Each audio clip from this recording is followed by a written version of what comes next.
a scrap piece of paper to test out some marks. Okay, and with watercolors, of course, it's difficult to erase, but you can, if it's still wet, you can lift it off using the paper towel. You just go in and dab it, and it should lift most of the color off.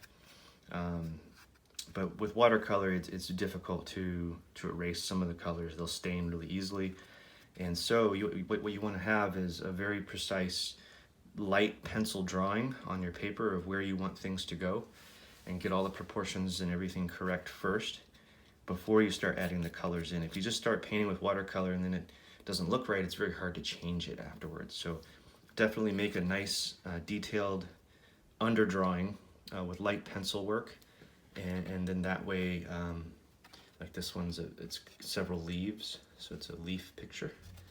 And that's just an example. I was going to show you guys how to do that. So there's a very detailed sketch, and then I know exactly where I want my strokes of green to go. Okay, so let's get into some technique real quick. I'm going to use just my regular round brush, and what I'm going to show you is the difference between wet and dry paper. So if I pre-wet the paper and make it wet to start out,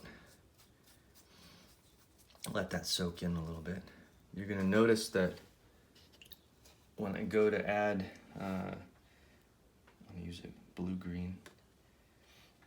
When I go to make my stroke, you'll see what's going to happen. It's just sort of going to bleed and be very soft and kind of spread out. And if I do that same stroke on the dry, it becomes a little more detailed, right? So I can get more control if the paper is already dry, but I can get more atmospheric kind of bloom or like cloudy kind of effects if I wet the paper first and then go into it.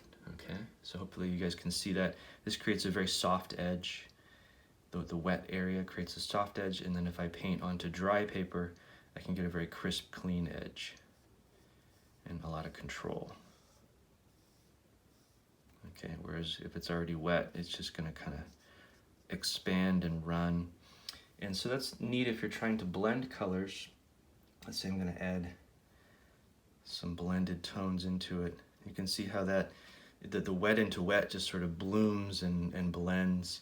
And then over here, if it's dry, it gets a little bit of a blend, but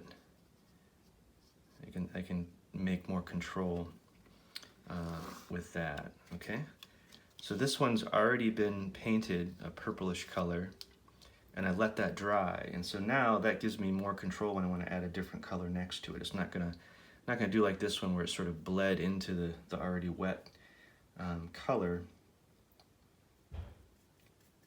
So now that I let that dry first, now I can go and add something next to it, and it's going to stay very precise and clean.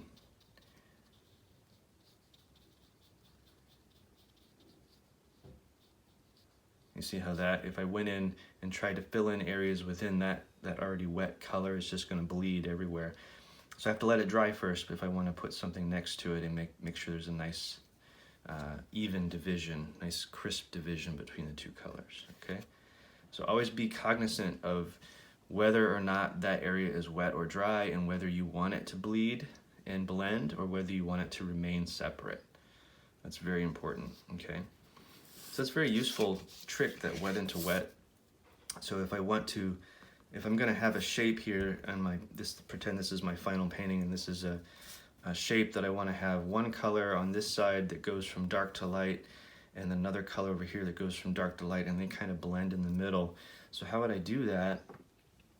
I think what I would do is I would wet the middle area only, so that both colors have a sharp edge and then a blended tone in the middle. So let's blend some blue. Let's do that blue again.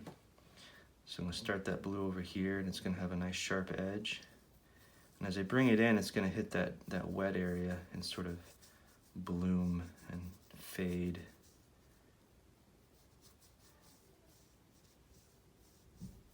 Okay, and it sort of fades out. So it goes from dark to light. And then I'm going to put a red Let's do that bright magenta red on this side. And again, I'm gonna have a sharp edge over here. And as I bring it in, as I bring it closer to that wet area, it's gonna expand. And then my red and my blue kind of blend together naturally. Okay?